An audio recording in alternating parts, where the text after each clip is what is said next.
Você sente que o amor esfriou? Que o toque já não diz mais nada? Que os silêncios cresceram e vocês se tornaram quase estranhos ou simples amigos dentro de casa? Talvez você esteja vivendo exatamente o que tantas mulheres incríveis enfrentam todos os dias: a desconexão, a rotina que engole o desejo e a sensação de que algo em você se apagou.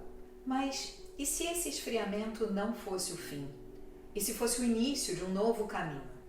Hoje eu quero conversar com você sobre esse momento delicado em que o amor muda de forma e como ele pode ser, na verdade, um convite para você se reencontrar com quem você é de verdade.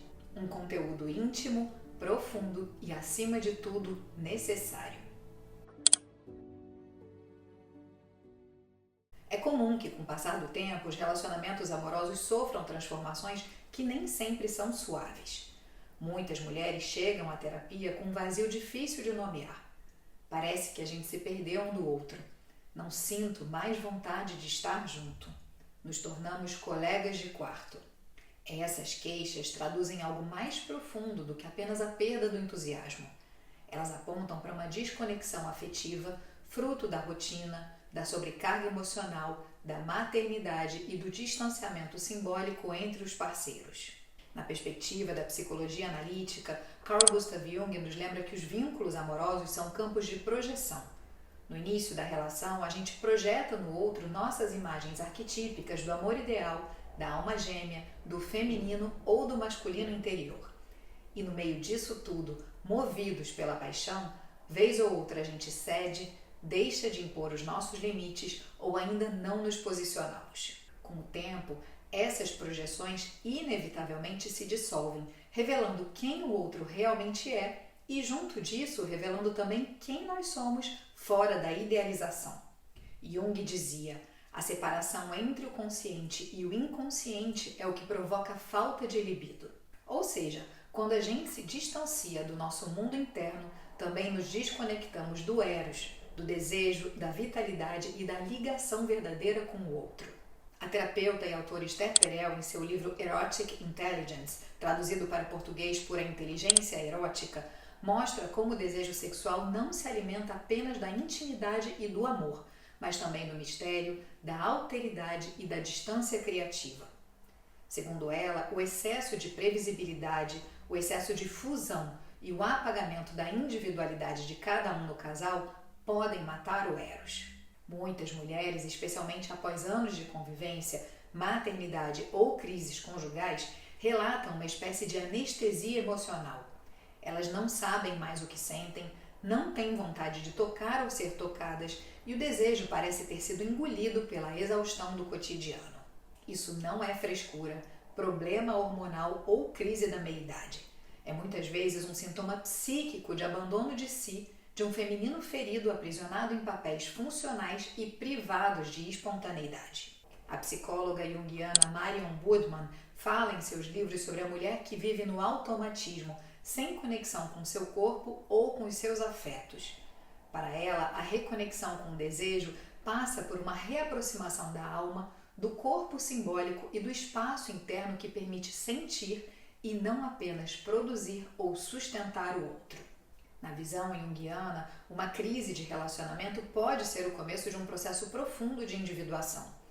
Quando o amor esfria, o que está sendo revelado? Que aspectos seus foram silenciados? O que foi projetado no outro e precisa agora ser reintegrado? James Hollis, no livro A Passagem do Meio, fala sobre o momento em que as ilusões colapsam e nos vemos diante de uma pergunta central: o que realmente me dá sentido? Essa pergunta, quando aplicada ao amor, nos leva a entender que o desejo não morre, mas se desloca. Muitas vezes ele está vivo, só que fora da relação, num projeto, em uma fantasia, em uma imagem simbólica de liberdade e reconexão. Quando o amor esfria, a terapia pode ser o caminho para a reconexão consigo mesma e com o outro. É na escuta profunda e no espaço seguro da terapia que você pode começar a nomear os seus silêncios, recuperar a sua voz e se reconectar com os seus desejos mais autênticos. Nem sempre isso vai levar à separação. Em muitos casos pode haver o renascimento do vínculo, agora mais real, mais maduro e mais consciente. A terapeuta junguiana Jean Shinoda Bolen, em As Deusas em Cada Mulher, mostra como diferentes arquétipos femininos entram em cena nos ciclos da vida. Quando o Eros se apaga, talvez a mulher precise apenas resgatar sua Afrodite, o aspecto criativo, sensual, vivo, que foi deixado de lado em nome de papéis excessivamente maternais, funcionais ou sacrificiais. Se o seu amor esfriou, talvez não seja o fim, talvez seja o começo de um novo ciclo, com o outro ou com você mesma. Por isso, que tal refletir sobre essas questões? Onde eu me perdi de mim? Qual parte minha está sendo esquecida nessa relação? O que desejo reencontrar e o que preciso deixar ir?